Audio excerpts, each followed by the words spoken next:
Hello everyone, welcome back to our channel. आज की video में हम आपके लिए थोड़े से पॉलिटिकल साइंस के ट्रिक क्वेश्चंस लाए हैं। ये क्वेश्चंस एक्चुअली बिल्कुल भी डिफ़िकल्ट नहीं है, they are very easy. But अगर आपको अच्छे से कॉन्सेप्ट्स पता है, only then you can answer them, क्योंकि ये डायरेक्ट क्वेश्चंस नहीं है। दे आर लाइक 1 मार्कर्स और ट्रू और फॉल्स, जहाँ पे आपको आइडेंटिफाई करना है कि वो आपसे पूछ क्या रहे हैं। जैसे डायरेक्ट क्वेश्चंस होते हैं ना कि give me limitations of democracy, give me merits of democracy, तो ये वैसे क्वेश्चंस नहीं है। बट आप ढूंढ पाएंगे अगर आपने पॉलिटिकल साइंस क्लास 10th की अच्छे से पढ़ी है। बहुत ही थोड़े से क्वेश्चंस हैं, just try them with me, C if you can do all of them, और एंड में अपना स्कोर ज़रूर बताना कि कितने सही थे और कितने गलत। Alright, let's begin. Question number 1. In Maxwell's country, only elected rulers are allowed to take all the major decision. It means that Maxwell belongs to. आपको यहाँ पे 4 ऑप्शन दिए हैं कि वो कौन सी कंट्री को बिलोंग करता है। यहाँ पे बहुत सारे लोग, बहुत सारे बच्चे जो ये गलती करते हैं, वो क्या होती है वो भी बता देती हूँ।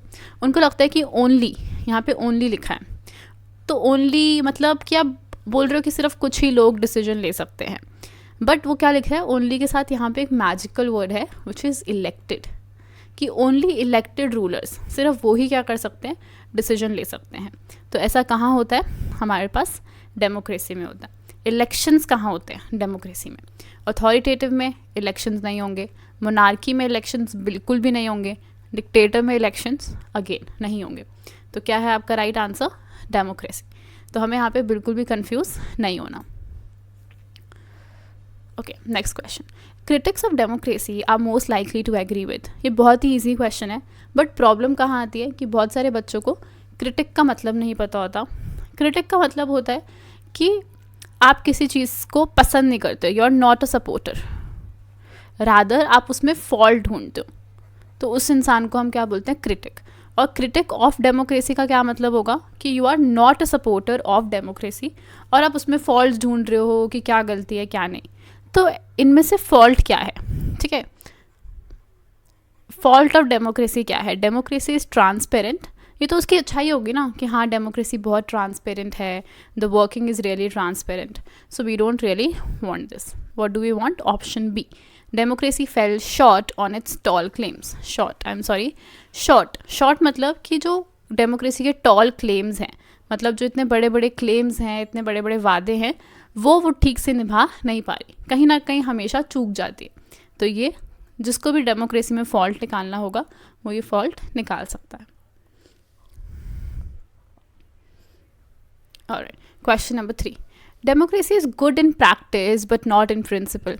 अब आप लोगों को क्लास 10th में ऐसी स्टेटमेंट्स आती हैं और आपको बोला जाता है कि बताओ वेदर दे आर ट्रू और फॉल्स। तो सबसे पहले तो आपको ये बताना है कि क्लियरली अपने आंसर में लिखना है कि ट्रू है या फिर फॉल्स है, और उसके बाद आपको अगर फॉल्स है, let's say it's false, so you have to correct it also. ये हमेशा अपनी आदत डाल लो, प्रैक्टिस करते हुए भी आदत डालो, नहीं तो यू विल फेस प्रॉब्लम्स, और आपको लगेगा कि मैं बता तो रहा हूँ ट्रू और false, but still you won't get marks, ठीक है। So democracy is good in practice but not in principle. तो ये जो स्टेटमेंट है ये फॉल्स है।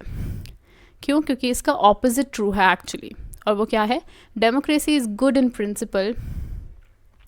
कि जब हम डेमोक्रेसी के प्रिंसिपल्स देखते हैं, थ्योरी देखते हैं कि सर डेमोक्रेसी में आपको रूल इलेक्शन करने को मिलेगा, आपको वोटिंग करने को मिलेगा, आपको डिग्निटी मिलेगी, रिस्पेक्ट मिलेगी, तो हमें लगता है वाह यार democracy is very good in principle. But जब आप उसको प्रैक्टिस करते हो, बट नॉट इन प्रैक्टिस, कि जब आप असली में उसको अप्लाई करते हो तो क्या होता है, आपको रियलाइज़ होता है कि अरे ये इतना बोलने में जितना अच्छा है उतना ही काम करने में ये सब इतना ईजी नहीं है। तो democracy is good in principle but not in practice. या आपको 3 या 5 मार्कर भी आ सकता है, जिसमें वो आपको बोलेंगे गिव रीजंस और support your statement, something like that. So be careful, okay. Option B is correct. Correct statement मैंने आपके लिए लिख दिया। Question 4. In a country, 70% of the population is illiterate. Give a problem they can face under democratic regime. Okay. तो यहाँ पे वो क्या बोलते हैं कि एक कंट्री है उसमें जो पॉपुलेशन है वो ही इलिटरेट है 70%। तो ऐसी जो पॉपुलेशन है वो किस टाइप की प्रॉब्लम फेस कर सकती है डेमोक्रेसी में? तो वो क्या फेस करेगी कि डेमोक्रेसी में क्या होता है, you are responsible for your leader. So यहाँ पे जो इलिटरेट लोग हैं, may be they'll be easy to influence. आप उनको आसानी से इन्फ्लुएंस कर जाओगे और शायद फिर क्या होगा कि वो गलत अपने लिए लीडर चूज़ कर लेंगे. they'll choose a leader but maybe because they don't know, they are not aware, or you can influence them easily, they end up with a wrong leader. So ये हो सकता है. ठीक है, please pause this video, rewind as many times as you can. If you want any answer, if I'm speaking something आपको note करना है तो प्लीज़ वो कर लो. ठीक है, अभी भी टाइम है, थोड़ा सा effort and you can score good marks. All right, next question. It looks like a very big question, but the answer is very simple. Concept is very simple. A party called Sankalp Association, तो एक party का नाम है, enjoyed popular support in Palampur, एक जगह में, in 1980s, एक time में. पार्टी नेम, जगह, year. But they have lately been losing seats. अभी क्या हो रहा है, सीट लूज कर रहे हैं. They hired an agency to test the waters as they were worried for the coming elections. In the survey conducted by the agency, most of the people said they still feel indebted to the party's development work done in the past, but they would like to see a new leader, not someone with political family name. The party faces the challenge of. तो अब यहाँ पे क्या है कि जो party है उन्होंने एक एजेंसी हायर करी है टू टेस्ट दी वाटर्स. इसका मतलब है कि वो ये जानना चाहते हैं कि लोग हमें वोट क्यों नहीं कर रहे.